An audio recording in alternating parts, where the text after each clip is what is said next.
know. Anyone can act. If I can act, you can act. Welcome to WatchMojo, and today we're counting down our picks for the top 10 bad movies we watched for the actors. What's going through your mind right now? You look really good. I've seen you on TV. You know, I watch a lot of TV. Hey, let me ask you something. What do you think eternal punishment's gonna be like, Hayes? Hell can kiss my ass. I'm staying right here. For this list, we'll be looking at movies that might not be particularly good, but at least have exciting casts. What bad movie has a great performance? Let us know in the comments. Let's roll. Number 10, Collateral Beauty. Will Smith, Edward Norton, Keira Knightley, and Helen Mirren. These are just some of the names that appear in 2016's Collateral Beauty. Look, this doesn't feel right. I know. But when something starts with a 6-year-old dying, nothing is gonna feel right. An Oscar bait flick, Collateral Beauty aims for the heart but accidentally strikes the funny bone instead. Hire actors to be Love, Death, and Time. They find Howard and they confront him. A grieving father who desperately needs help is sort of visited by the embodiments of love, time, and death, although things aren't quite as simple as that. Who's that man talking to? He looks kind of weird. Don't worry about that. Sometimes people are silly. You see, they don't see me till it's their time. Collateral Beauty's plot will likely confuse, frustrate, or bore most people. However, Will Smith gives a great performance and is the main reason to seek this one out. I offered a trade. Take me, leave my daughter. But she didn't want to make the trade. So. Number 9, Gigli. It's Gigli, by the way. Often cited as one of the worst films of the early 2000s, Gigli came out at the height of Bennifer and bombed with critics and at the box office. Why don't we try and make this pleasant? Ben Affleck and Jennifer Lopez won big at the Razzies, a ceremony that also saw Al Pacino and Christopher Walken earn nominations for their cameos. That apparently some people do not regard the thumb technically to be a finger? Gigli is bad in the way that precious few films are, mostly because the actors generally give it their all, even if some are miscast. Oh my God!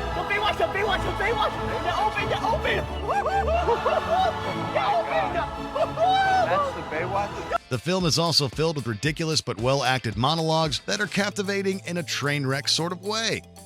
Number 8, Speed 2, Cruise Control. Wake up, boys. Speed was such a massive success that a sequel was inevitable. Conversely, Speed 2 Cruise Control dropped the ball so emphatically that it killed the franchise entirely. And no, Father Ted's hilarious Speed 3 doesn't count. How can you be running the ship if you're not on the bridge? Who is running the ship? Oh, yeah, I am. Losing Keanu Reeves and swapping a speedy bus for a cruise ship certainly didn't help the sequel, but Sandra Bullock at least provides some continuity between the two films. Oh, let's take a wrench and dump it into the engine and bust a transmission like a car, because I've done that. With all due respect, miss, this is not your car, this is a cruise liner. The real reason to watch Speed 2 is Willem Dafoe, who turns a gloriously unhinged performance as the main villain. Looks like your vacation is almost over. Just stay away from me or you're gonna get hurt, I swear to God. What are you gonna do, Annie? Splash water on me? Speed 2 is an F-level action film made somewhat watchable by Dafoe and Bullock. Number 7, Jonah Hex. Jonah Hex. A 2010 comic book movie that felt dated the second it came out, Jonah Hex fails as both an adaptation of the source material and as a standalone Western. Nobody move! An ugly movie that struggles to cohesively string together scenes, Jonah Hex is a mess from beginning to end, although that's no fault of the cast.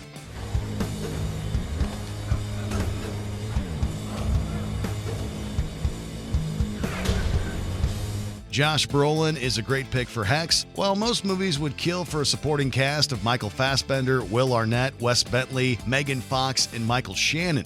John Malkovich also goes full Malkovich as Jonah Hex's villain, which is always nice. Jeb says her. No, I want him to watch. Number 6. The Island of Dr. Moreau. Born out of an infamously troubled production, The Island of Dr. Moreau is considered a low point in the careers of pretty much everyone involved. Oh my God. A bizarre and unsettling adaptation of H.G. Wells' classic novel,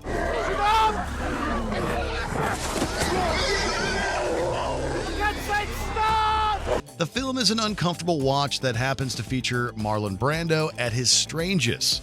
Doctor, don't add more pain to their already diminished lives. The film legend delivers a mesmerizing, if not necessarily good performance that elevates The Island of Dr. Moreau from terrible to uniquely bad. You see, I've made you smile. Val Kilmer's hatred of the movie is also quite palpable through his performance. Number 5. Bewitched. In this meta-revival of the 60s TV classic, a self-absorbed actor decides to remake Bewitched with Darren as the star. We gotta have a great ensemble, is what I'm thinking. You know, Endora, the next-door neighbors, all those crazy family members. Unfortunately for Jack, an actual witch, Isabel, is cast as Samantha. He lied to me. He tricked me. He said he needed me. And all he needed was someone to stand next to him while he says his stupid, clever lines. Similar to the in-movie remake, Bewitched gets its casting spot on, with Nicole Kidman bringing an effortless charm to the role of Isabel. You should never, ever get involved with an actor. I'm not involved with him. I don't think. Witch's honor? Even in terrible films like Holmes and Watson, Will Ferrell's man-child shtick can still produce a few chuckles, provided someone's a fan of that style of comedy. All right. I'm exhausted. Kidman and Ferrell are certainly an odd couple, which adds some intrigue to this rom-com. I am happy, Darren. Real, honest, no spouse happy. And cut. Number 4. A Good Year. The success of Gladiator made the prospect of another Ridley Scott and Russell Crowe project very exciting. However, the pair threw out a curveball with their second movie. Today we're shifting gear. Today is Greedy Bastard Day. A Good Year is a character-driven romantic comedy, a genre that is not typically associated with either Scott or Crowe. I hope your food's wonderful because your service is obviously lousy. Please, monsieur, I'm too busy to ignore you. Where are all your waiters, love? Look, my hands are full without fun and games with you. Going against type as a career-hungry stockbroker who inherits his uncle's French vineyard and begins to reevaluate his life, Crowe is funny and charming and sells the character's development well. There is absolutely nothing stopping us from sitting at your cafe in Notting Hill. London definitely needs a decent bistro. Crowe's casting is the only surprising thing about this otherwise formulaic movie, while Albert Finney, Marion Cotillard, and Tom Hollander give predictably good performances. Number 3. R.I.P.D. Men in Black, but with ghosts and starring Jeff Bridges and Ryan Reynolds, just sounds too amusing of a concept to completely ignore. I can't let you turn that gold in. What? Despite a talented cast, R.I.P.D. is a throwaway summer blockbuster that is derivative of much better films and falls flat in most areas, particularly the humor and pacing. This moment is not about me. This is about you. Letting go. Thank you for letting me soak it in. Most of the movie's best bits come courtesy of Jeff Bridges' Roy Pulsifer, a cowboy from the 1800s who now hunts deados, souls that stick around Earth instead of moving on.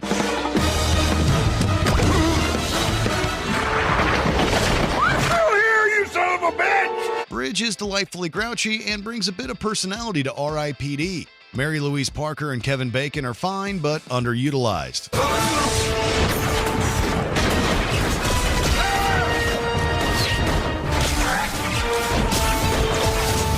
Number 2. Righteous Kill. Rambo the skateboard pimp was my 10th kill. Think of me as a street sweeper. Robert De Niro and Al Pacino are two of the biggest names in film history, but they have co-starred in only a tiny handful of films. Become a penologist? You looking to go back?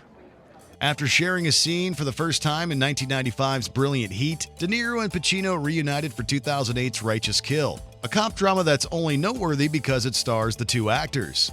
I admired you that day. What you did, that was righteous.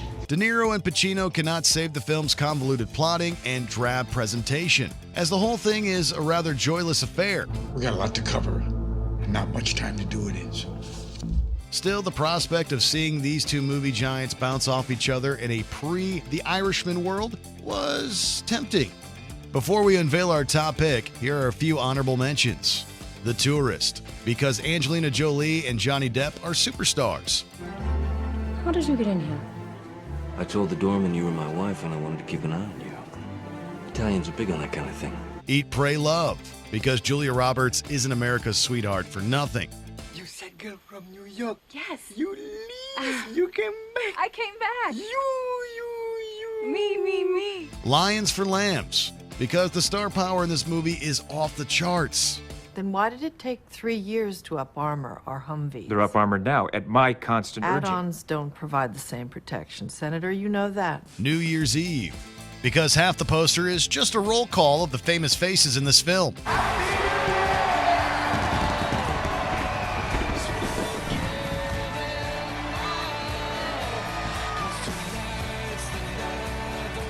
Before we continue, be sure to subscribe to our channel and ring the bell to get notified about our latest videos. You have the option to be notified for occasional videos or all of them. If you're on your phone, make sure you go into your settings and switch on notifications. Number 1, Ghost Rider.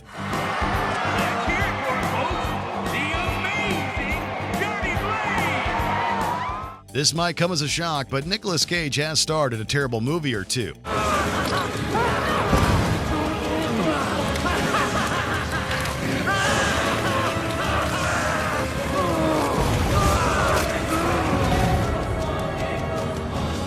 In a pre-MCU era, the odds of Ghost Rider being another Catwoman or Daredevil was high, but those films don't have Nicolas Cage as a stunt rider who transforms into a fiery skeleton with a chain for a weapon. Your soul is stained by the blood of the innocent. Feel their pain. Cage works his magic and promotes this rather lifeless and bland film into a passable B-movie time waster that is decent enough to kill 2 hours. Suspect location. What? The suspect is going up. An awful movie starring Nicolas Cage is still a Nicolas Cage movie. I will make you pay for this. You can't live in fear. Do you agree with our picks? Check out this other recent clip from WatchMojo, and be sure to subscribe and ring the bell to be notified about our latest videos.